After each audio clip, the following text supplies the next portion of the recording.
The first time I drove a truck with my master, I heard someone calling my name in the middle of the night. It made me panic. I clung to the window to look out, but he yanked me back, rolled down his window fast, and threw his cigarette butt out with a snap. Then he pointed into the pitch-black road and let out a string of curses. I was just a kid back then. I didn't even know who he was yelling at. I curled up in the passenger seat like a shrimp, too scared to make a sound.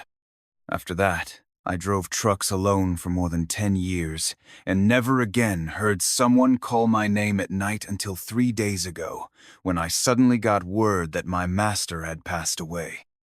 He died on a risky road. In our line of work, new roads have to be driven first by an experienced trucker, with strong luck, what we call breaking the curse before anyone else can use them.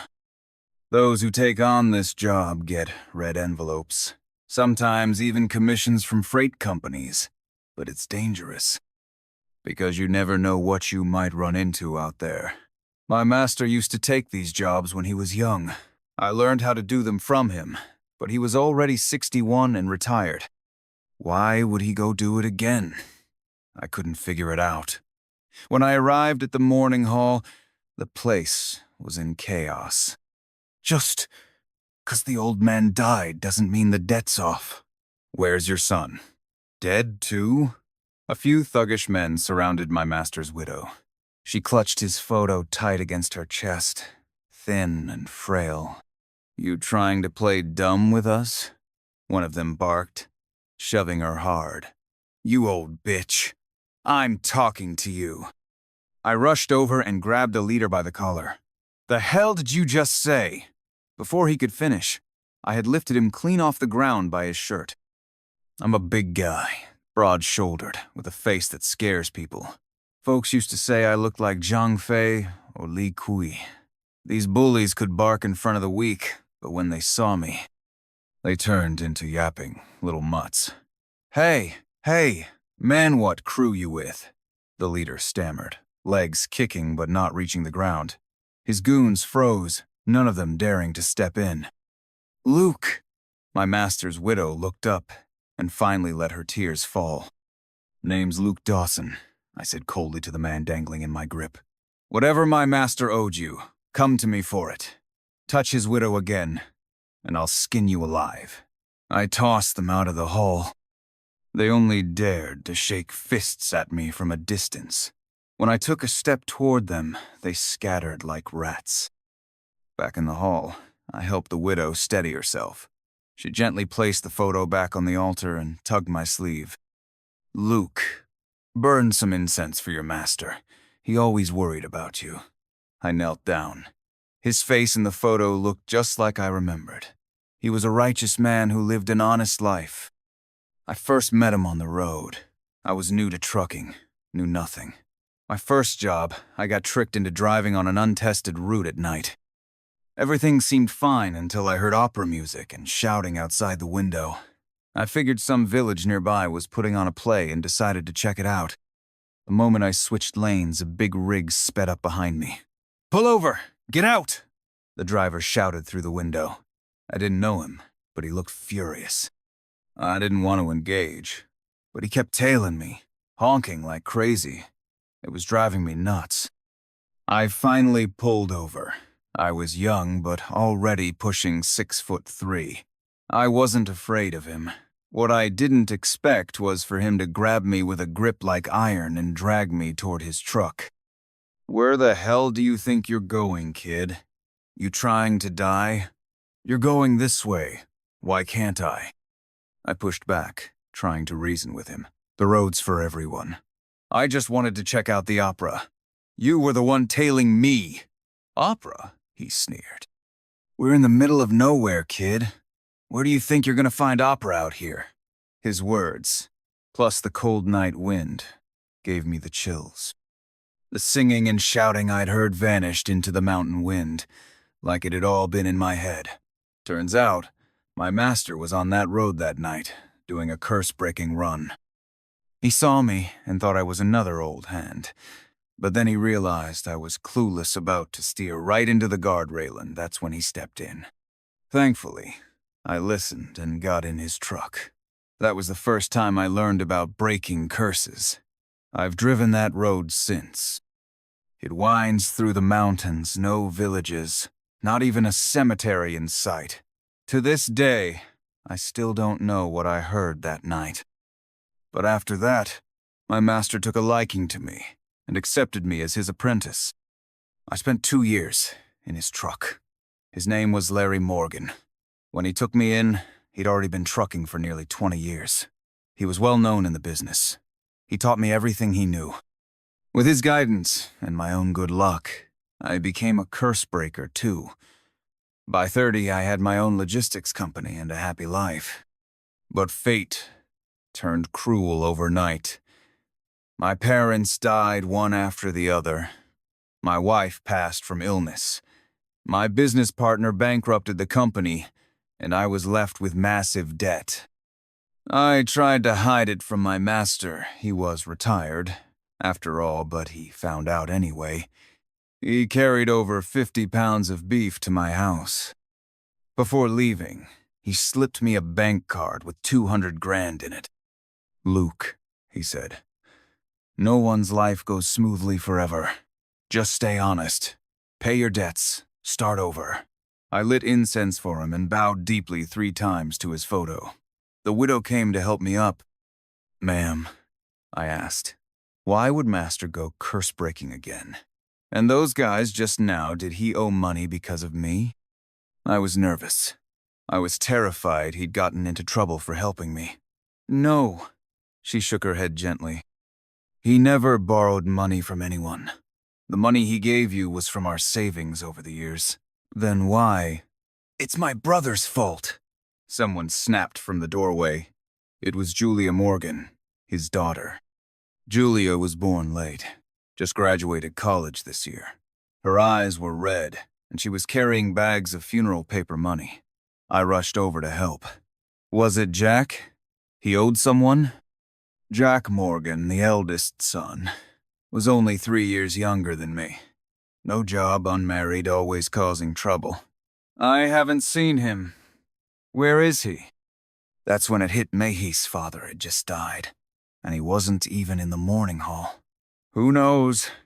Probably dead in some mahjong den," Julia said, wiping her tears hard. I pulled her to sit down. "Don't cry. I'll stay here tonight.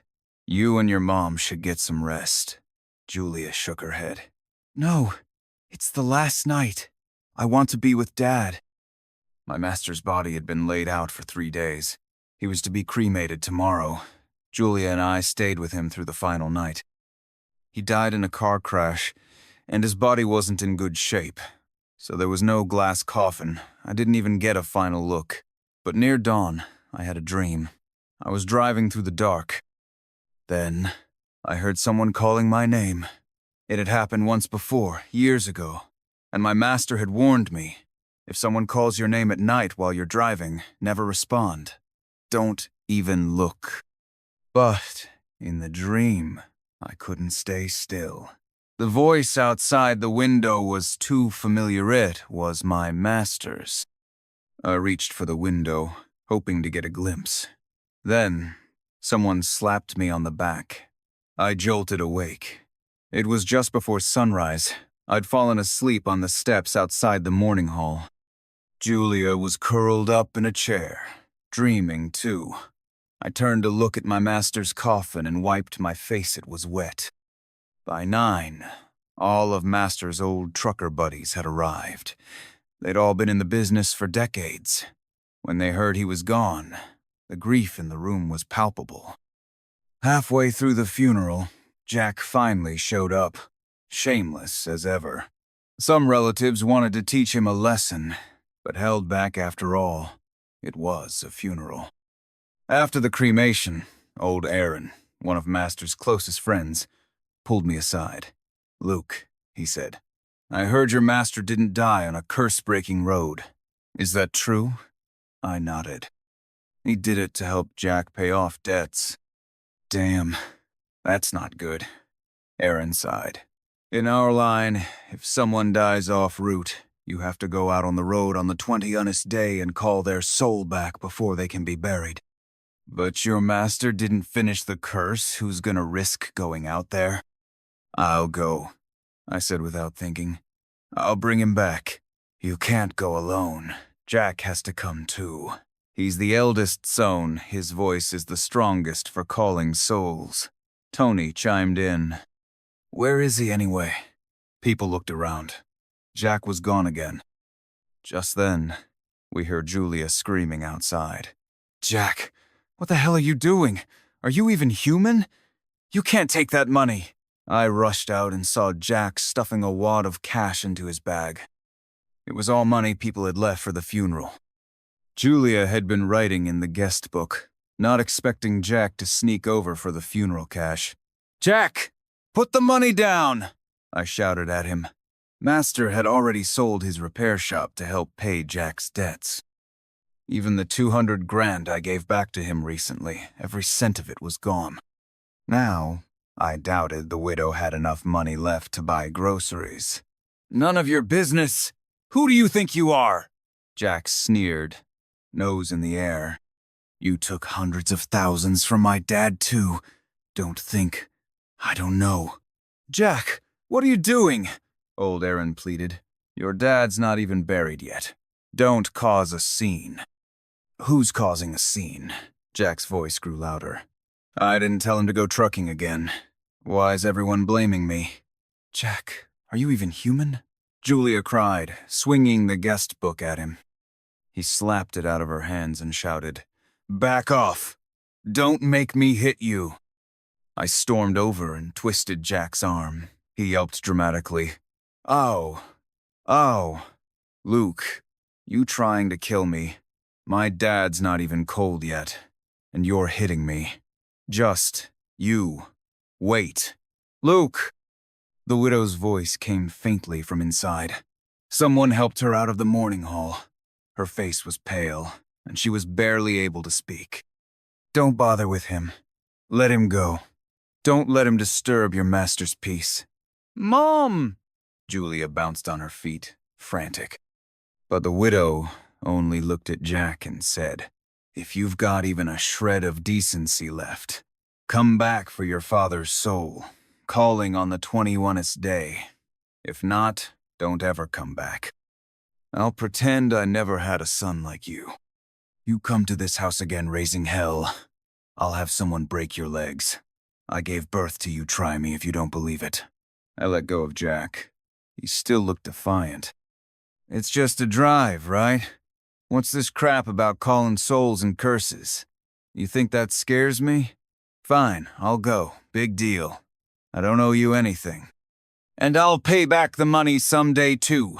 Don't act like you're better than me. Jack walked off without looking back. The widow was so furious she nearly fainted. Julia, her voice cracking with tears, turned to me. Big brother, if that bastard doesn't show up, I'll go with you. Dad loved me the most. I'll bring him back. I patted her head. Don't worry. I'll find Jack. Even if I have to tie him up and drag him to the truck. Old Aaron sighed deeply and said, Luke, you've got to be careful this time. Your master couldn't make it down that road. Now that someone's died there, it's even more dangerous. I nodded. Master once pulled me off that road. This time, it was my turn to take him home. There were still more than 2 weeks, until the 21st. I gave Julia all the money I had. She didn't want to take it, but the widow needed proper care. Julia had just graduated, her salary wasn't nearly enough. Big brother, I'll pay you back. Mom said Dad left me a house. Jack doesn't even know about it. I'll sell it soon. You fool. That's what Master left you for security. You can't just sell it. Don't worry. I've got my ways of making money. I wasn't lying. I was still in debt myself, but I'd already paid off most of it. The way I made money, though, well, it wasn't exactly orthodox. When I was 12, I saved a crazy old Taoist who'd fallen into a ditch. He told me I had a reaper's face and a Buddha's heart. said I was fated to live between life and death. Then he gave me a peachwood whip with 11 knotted segments, called it a soul whip. I didn't think much of it back then. The soul whip stayed in my cabinet for years.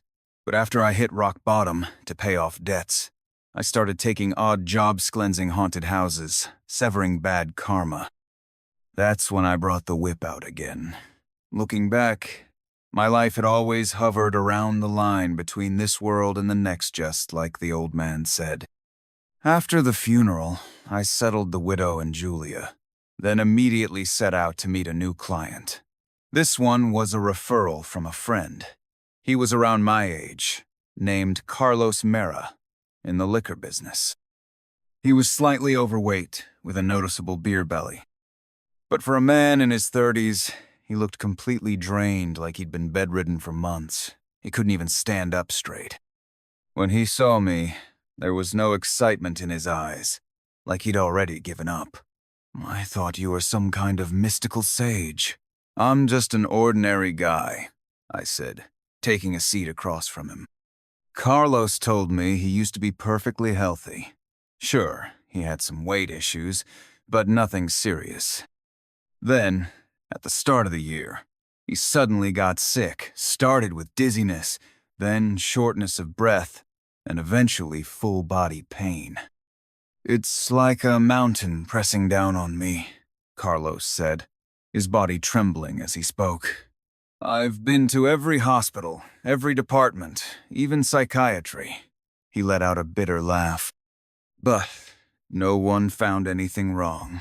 Now I survive on painkillers. Carlos's eyes were red.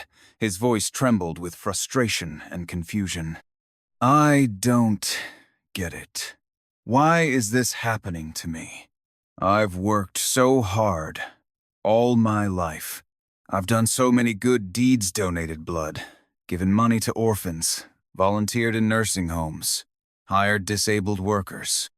I lost my parents young. I just wanted to help others once I had the means, that's all. He wiped his tears, almost mocking himself for crying. But I just can't understand, shouldn't good people get good karma? I didn't know how to comfort him. I just waited until he calmed down. Later, my family hired a bunch of spiritual experts. 2 of them seemed legit. They said someone had tampered with my fate and told me to find the source myself. Carlos didn't seem like someone who believed in this stuff, like I once was. But where do I even start? The only thing weird is this dream I keep having. I always see this big boulder. It's at the top of a mountain. Around it are broken stones and reddish soil. The rocks wide at the base, narrow at the top, takes 2 people to wrap around it. There's a red string tied around the top. Every time I wake from that dream, I can't breathe for ages. A boulder, red soil, I thought for a moment. There weren't many mountains around here, and most were covered in trees. The only one with red soil and exposed rocks was East Ridge Peak. I know East Ridge has rocks. I've been there, Carlos said weakly. Many times. Covered every inch of the summit. Found nothing. One of the masters said I need someone with a strong fate. Maybe they can break through the illusion and find the stone. Carlos and I headed to East Ridge the next day. He barely spoke the whole way, sluggish and drained. Only when his family called did he muster the energy to act normal and say everything was fine. I called home too. I have a son and daughter. My mother-in-law takes care of them. My daughter worries the most. She needs to hear my voice every day. My son's younger. He just spams me with funny cartoons on WeChat. East Ridge isn't tall. I was carrying all the gear. Carlos didn't bring anything. Halfway up, he nearly collapsed. I don't live in this city anymore, but it's not far. When I was trucking with Master, I lived here for a while. I knew the area pretty well. I remembered the base of East Ridge used to have lots of shops selling coffins, burial clothes, paper offerings. The city's supply came from there. For a long time, I thought the trees here made good coffin wood. But now I saw the mountain was mostly rock. with a few spindly trees not even thick as a bowl. Forget coffin 7 urns would be hard to make from those. So why had so many death-related businesses gathered at the foot of this mountain? I was puzzled. It was nearing noon, and we were close to the summit. That's when a mist began to rise, and the sparse trees became harder to see. Carlos was barely holding on. I held his arm, keeping him steady. It was sunny just a second ago. Where's this fog coming from? Carlos panted. Just a bit further. We're almost there, I encouraged him. Then I saw something, a dark shape, squatting by the roadside. It looked like someone crouching and searching for something. I told Carlos to rest and walked quickly toward it. But as I got closer, I realized it wasn't a persona, it was just a rock. Had I seen wrong? I looked past the stone into the misty, wild grass beyond. Scattered across the slope were countless stones, big and small.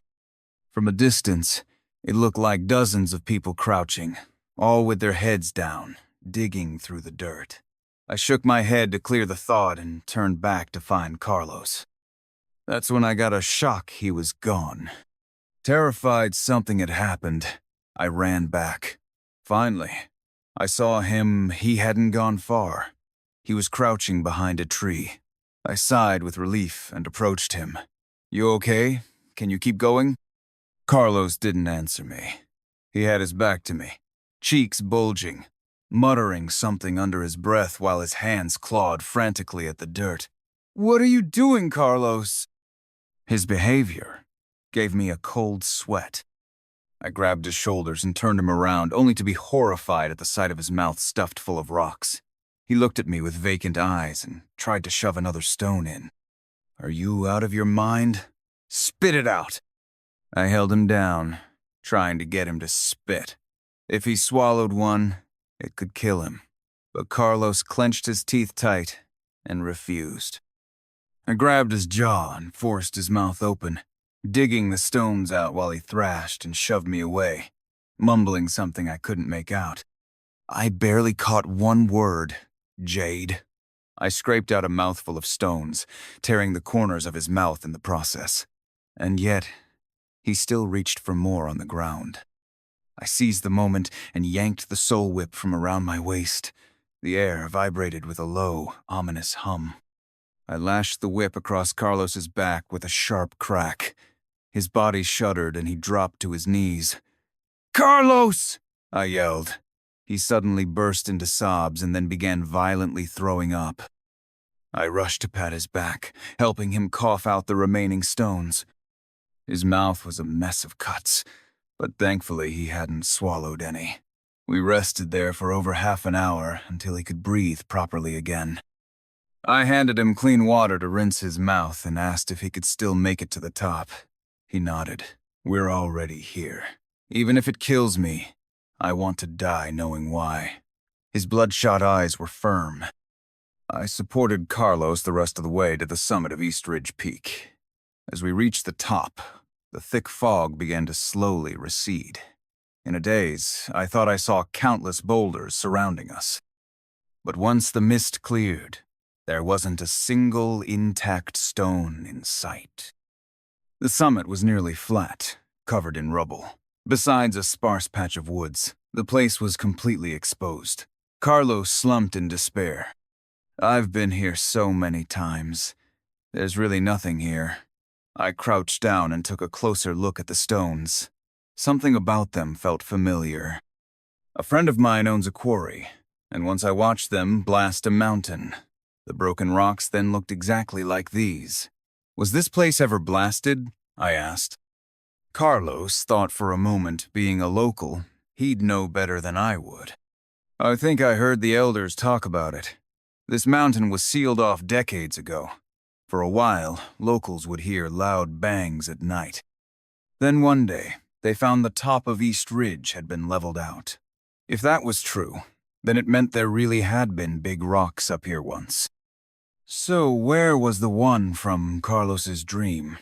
I scanned the area. 3 sides of the mountain had paths, but the northwest side was a steep cliff. I found a sturdy tree, tied off a safety rope, and walked toward the edge. This side was even higher, all solid rock beneath my feet. No one would come here casually. There was barely anywhere to step. Carlos couldn't follow and shouted from behind, "Be careful, Luke!" Step by step, I made my way to the edge. The wind whipped around me. This was the highest point on East Ridge. I crouched and looked over the cliff. Sure enough, just a couple meters down was a recessed platform, invisible from above or below. Scaffolding clung to the rock face, rusted and falling apart, but still there.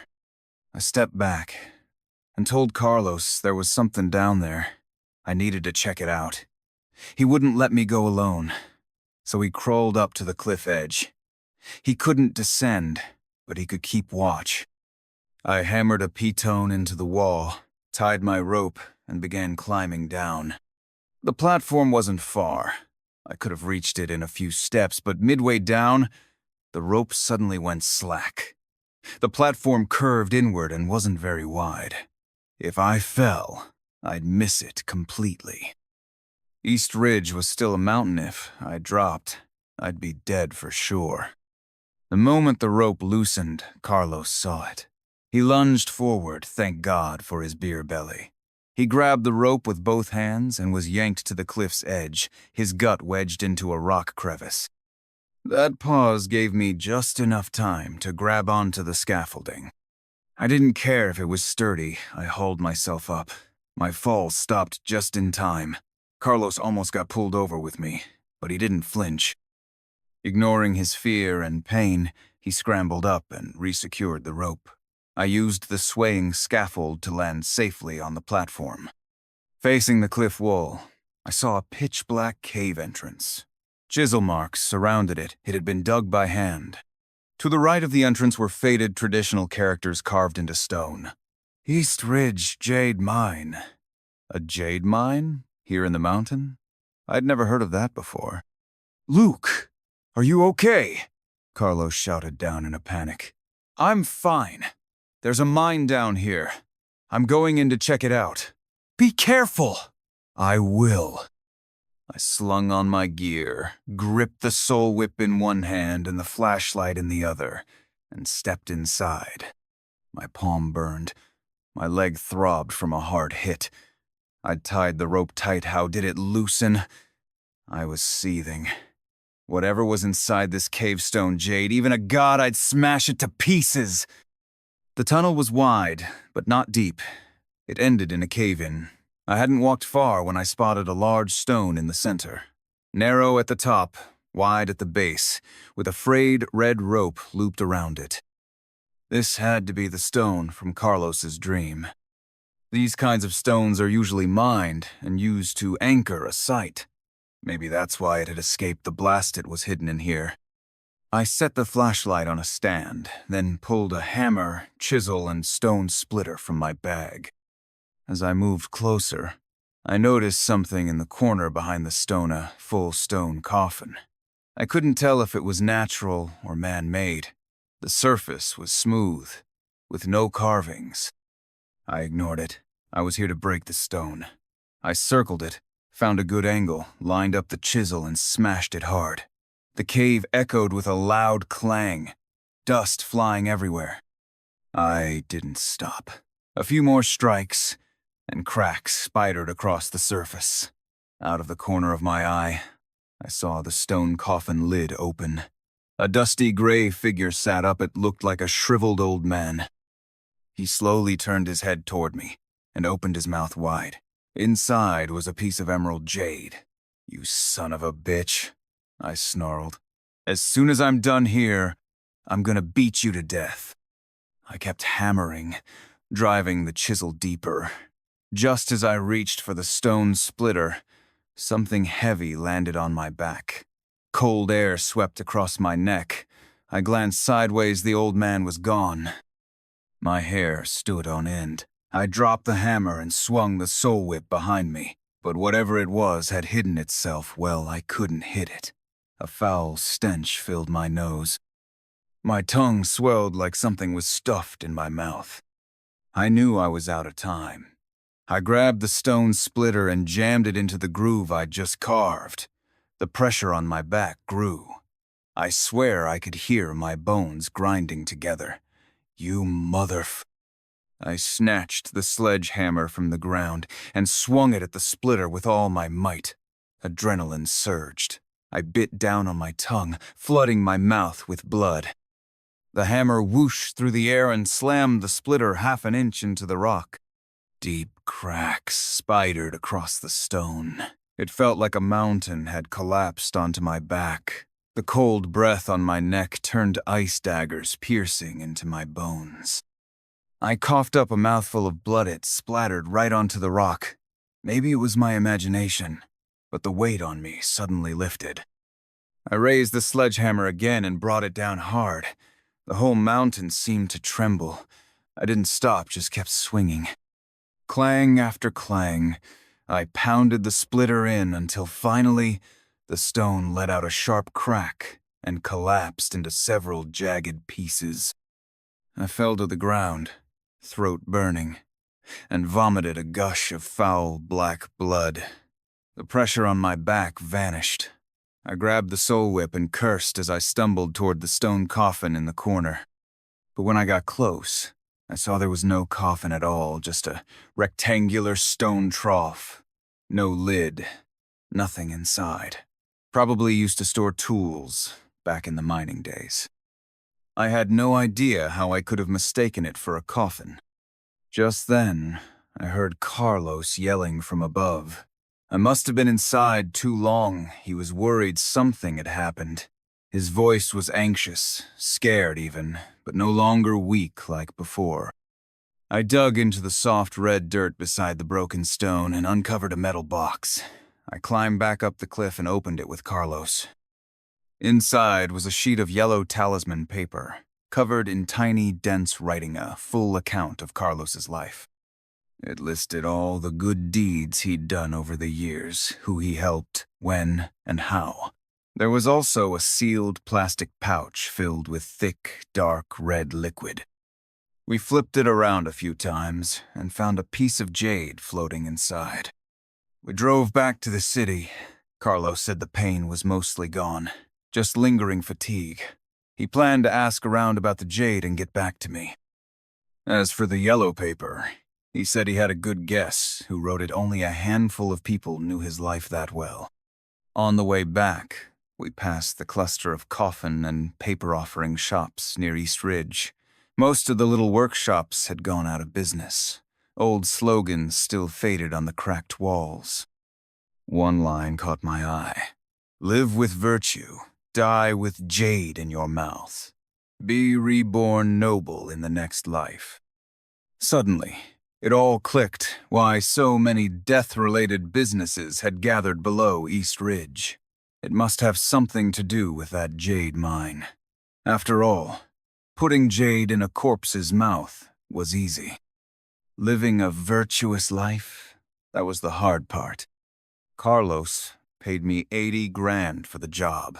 Besides paying off some of my own debt, I used part of it to help Julia and Master's widow. Fortunately, Jack's creditors hadn't shown up again. Maybe he'd actually paid them off himself. Because of my injuries, I didn't go home right away. The kids were still young. I didn't want to scare them. I stayed at a friend's place to recover. Soon, it was time for Master's third 7-day ritual. Surprisingly, Jack kept his word and showed up cocky as ever. He sneered at my old beat-up truck. "My dad always praised you. Is this what you've got to show for it?" I ignored him. The widow and Julia had already prepared the soul banner, spirit money, and Master's spirit tablet. I cleared a space in the cab to set everything down. The widow even cooked 5 lunchboxes full of dumplings, just like when I used to ride with Master. I had a big appetite back then. She could boil 100 dumplings at once and pack every box to the brim. "Luke, be careful on the road." She held my hand tightly. "If things get dangerous, just come back. Your master wouldn't blame you. He'd be more worried about you getting hurt." "I know, ma'am. Don't worry." After calming her and Julia down, I took Jack and hit the road. The stretch Master had been driving was way down south, winding through secluded mountain villages and impoverished areas. With the roads blocked, local goods couldn't be transported out, and because of the isolation, the area was full of eerie rumors. We left 2 days early, stopping several times along the way. Jack had always been sickly. He'd also spent some time as a left-behind child. Master and the widow always felt guilty about it, which made Jack all the more spoiled. The soul-calling ceremony had to happen the night of the third 7. We had to reach the exact stretch of road where Master died. By daytime, we finally arrived at a tiny county town. Jack immediately insisted on getting restaurant food. The town was dirt poor, and there weren't many places to eat. We finally found a half-open place, barely more than a shack. The restroom was built out in the vegetable patch. After eating, Jack went to use it while I waited outside. 10 minutes passed, and still no sign of him. Worried he'd run off, I went to check. The vegetation was lush. Here shelters made from vines and trellises filled the garden. As I got close to the outhouse, a big camphor tree blocked most of the light. The area was dark. I knocked on the wooden door. "Jack, you done yet?" No response. I pushed it was latched from the inside. The door was crude, with wide gaps. I peered in pitch black, no sign of anyone. "Jack, you in there? Say something." I raised my voice. Strangely, though it was noon, the restaurant was eerily silent. Still no answer. I called Jack's phone. The ringtone came from inside. That was it. I stepped back and kicked the door open. At that exact moment, something pale shot out of the toilet. I dodged, and Jack crashed to the ground, screaming, "Ghost! There's a ghost!" His pants weren't even up as he flailed on the floor. I yanked him to his feet and turned to look inside. The outhouse was small, with a single pit and a tiny partition for washing up. Buckets and a basin stood just outside. The only light came from a tiny window high up. The place was nearly pitch black. It was standing right there." Jack pointed at the spot in front of the bucket, opposite the stall door. I thought he needed the toilet too, so I told him to wait outside, but he just stood there. I yelled at him, and then I couldn't get the door open. "There was no one there. You scared yourself." I didn't tell Jack I was the one who kicked the door open. No one else came out, just him. Jack got pissed and stormed out, ready to yell at the restaurant owner. But when we left the garden, the whole place was empty. Liquor still lined the shelves. Cash sat in the drawer. It was noon, yet the air was thick with dust and silence. Jack started off yelling, but slowly choked back the curses. "Let's just go. Don't waste time." I let him out, and we got back into the truck. As the truck rolled through the tiny county, even the streets were nearly empty. Occasionally, we'd pass a few old folks sitting beneath their eaves, their eyes following our vehicle all the way down the road. Once we got back onto the main road, Jack sprang to life again, running his mouth. "Hey, do you think I actually saw a ghost back there? Even if I did, I wouldn't be scared. I'm not like you guys. Fortune tellers don't even dare read my fate." He didn't care if I was listening, just started spinning tales about his glorious past. "I've got a buddy in the funeral business. Deals with dead people all the time. I stayed at his place for day shirt stuff every night. I'm telling you, ghosts and spirits got nothing on people. I had another buddy who nearly pissed himself from fright." We were driving through a tunnel dark as hell. Mountains on both sides. One narrow road ahead. Jack whipped out his phone, snapping pictures like crazy. He kept going on about how scenic it was, and told me to slow down. Around 3 p.m., the light suddenly dimmed. Jack frowned. It's not even late yet. Doesn't the sun set after 6 around here? Suddenly, we heard screeching brakes from behind, like a car had lost control and was about to crash into us. Jack grabbed the handle and covered his head in panic. But after a while, nothing happened. No car. Nothing in the mirrors. What the hell? Jack kept glancing around. We're the only car out here. You didn't hear that? I looked straight ahead and said nothing. The afternoon sun had been heating. The asphalt, it wasn't unusual to hear odd noises. Jack snorted and leaned back in his seat. A few minutes later, we rounded a bend and saw a section of guardrail that had been completely destroyed. Dark skid marks were burned into the pavement.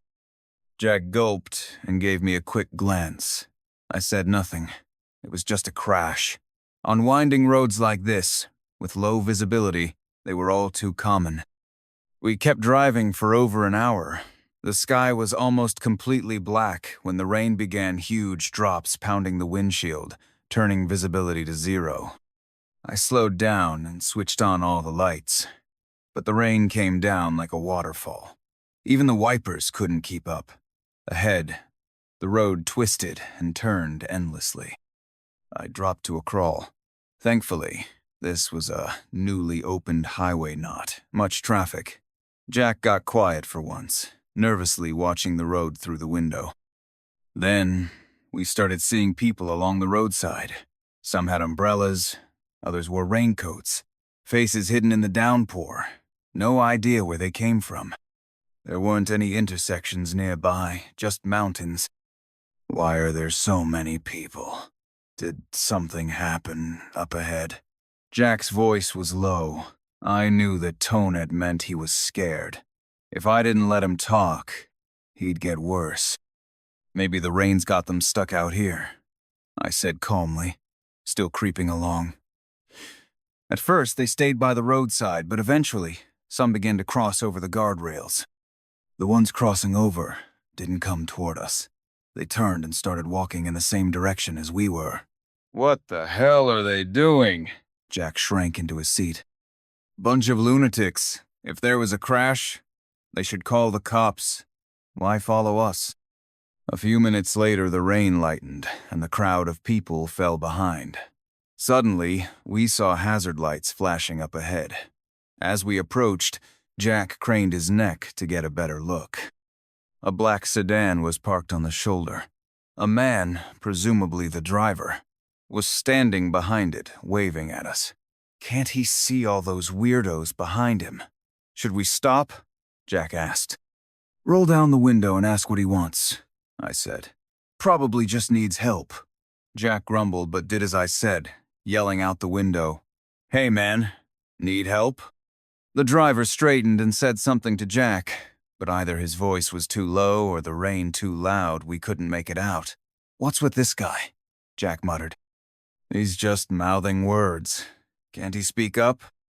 We drove past. The man didn't moveno urgency, no desperation. About half an hour later, the rain eased up, and we saw hazard lights flashing ahead again. Again? Jack pressed his face to the window. As we got closer, his body trembled. Bro, that's the same guy! I turned and looked sure enough. Same black car. Same man waving. Except this time, the car looked wrecked.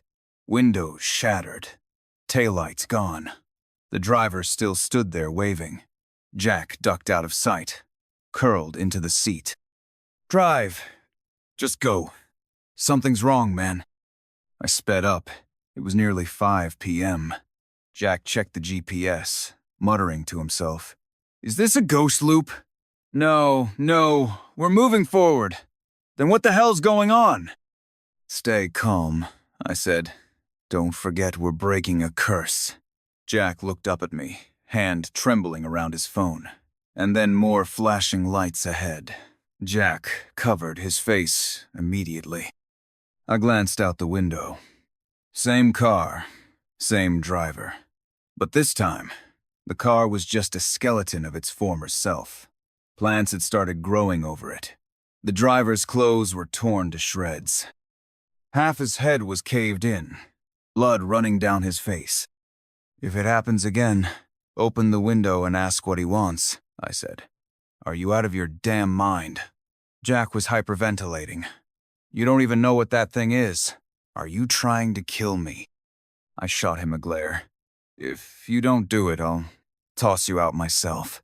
Jack choked, swallowing nervously.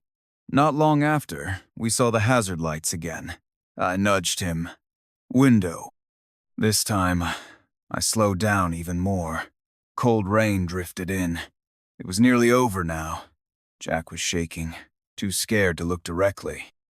I shoved him hard, and he shouted in a hoarse voice, "You! What do you want? Speak louder if you've got something to say." This time, we heard the driver clearly. His throat sounded like it was clogged with something. His words slurred but understandable. "Don't stop in the rain. Don't let them in." By now, the black car was no more than a rusted shell. Weird plants had sprouted all over it. The driver stood there, nearly naked, with most of his head caved in. Jack stared at me, wide-eyed. Who the hell is he talking about? Who's he telling us not to let in? I slowly stepped on the gas. In the rearview mirror, those people walking along the highway had caught up to us. By 9 p.m., we reached the place where Master had crashed. The rain hadn't stopped it now, drifted down in a light mist over the road. The blocked-off section was battered and torn. Outside the guardrail, a broken headlight still lay on the ground. After finally making it all the way here, Jack refused to get out of the truck. "Those freaks are still behind us. You're insane, air you, trying to get me killed? What are you scared of? Your dad's here," I shouted. "So what if he is? He still died here." I raised my hand and slapped him. "Why do you think your dad came here? What do you think he was doing?" "It's my fault. He died. I'm a piece of shit." Jack's cheeks swelled up fast. "I'm not getting out. If you want to do it, go ahead. You're the hero. Why are you forcing me?" I knew words wouldn't work, so I got out, walked around, and opened his door. "What are you doing? Don't touch me!" Jack screamed as I reached for him, kicking wildly and scrambling toward the back seat. I pinned his legs, climbed in, grabbed his arm. He shrieked like a stuck pig, but I dragged him out anyway. "Didn't you always say your parents owed you? Didn't you think you were some kind of big deal?" I slammed him down on the wet pavement. "Then today, you can see what your dad gave his life for." "I won't. Let me go," Jack thrashed. But he was no match for me. I held him down tight. "If you don't do this, I'll leave you here," I said, yanking him by the collar. "You know why I brought you to call his soul? Because I decided a long time ago either we take Master home together, or you stay here with him. Without you around, at least Julia and the widow might have a chance at a better life." Jack saw the look on my face and trembled. Okay, I get it, bro. I'll do it. I'll listen." I handed him Master's spirit tablet. He held it. I carried the soul banner, lit the spirit money. At 9:30 p.m., the soul calling began.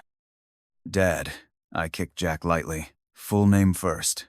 Startled, he quickly turned and shouted, "Larry Morgan, born April 8th, year of the dragon.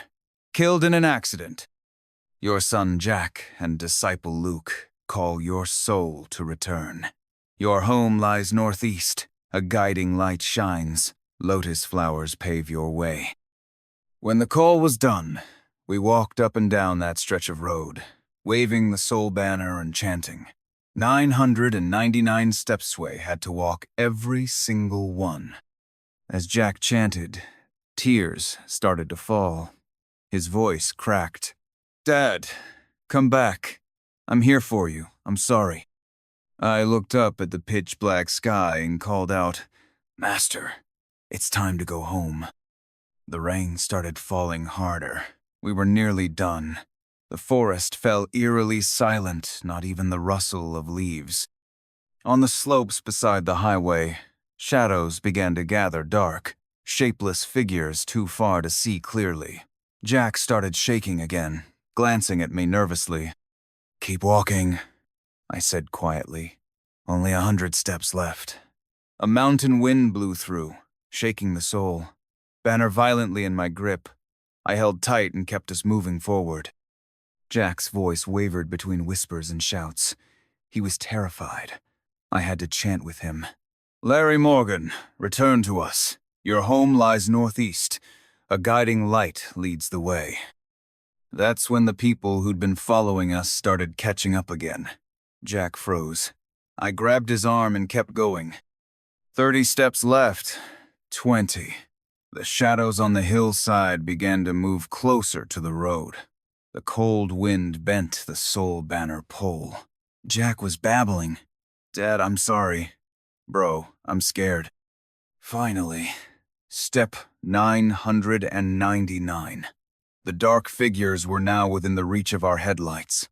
Just as we finished, the lights began flickering and then, with a loud pop, went out completely.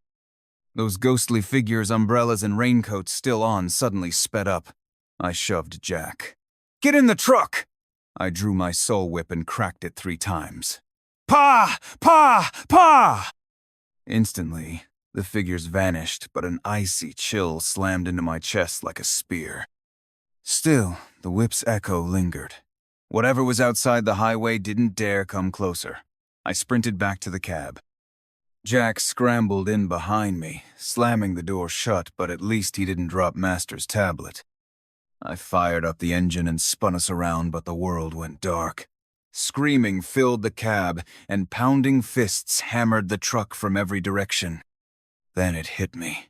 That black car we'd seen, all those dents, they weren't from a crash, they were from people beating on it. I remembered stories from remote areas gangs, blocking roads during storms, robbing travelers, burying them in their cars in the mountains. No one ever found the bodies. Bro! Jack was shouting in my ear. I could hear him, but I couldn't see a thing.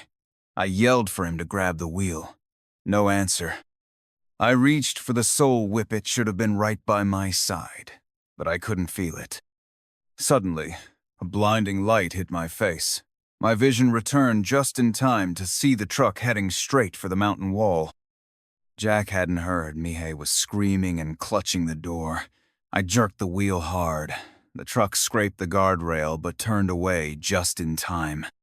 I reached up, grabbed the soul whip, and cracked it behind me. The truck snapped back onto the road. Before we left, I got out one last time and picked up Master's broken headlight from where it lay beyond the guardrail.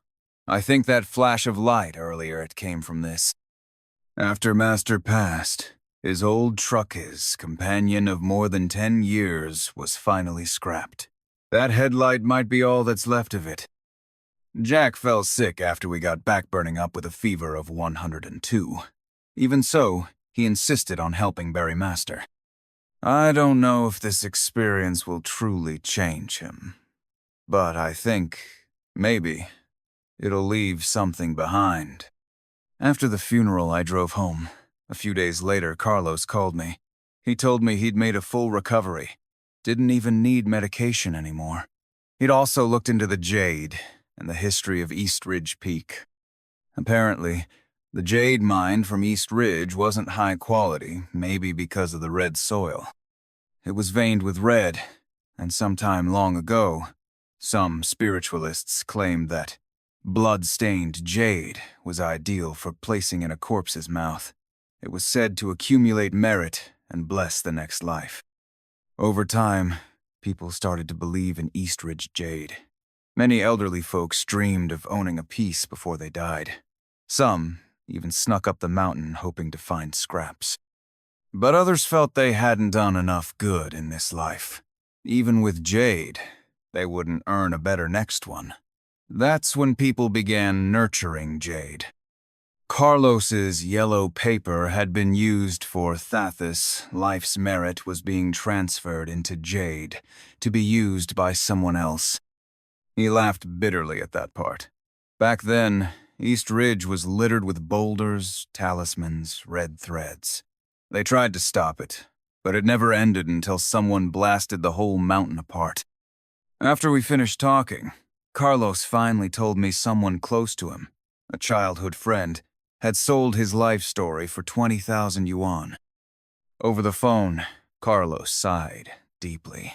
"Luke, I was heartbroken. I thought I'd never do a good deed again. But then I thought, would avoiding good deeds really protect me? Maybe it's because I did some good that I dreamed of that stone, that I met you. So, yeah, I think good people still get good things, don't you?"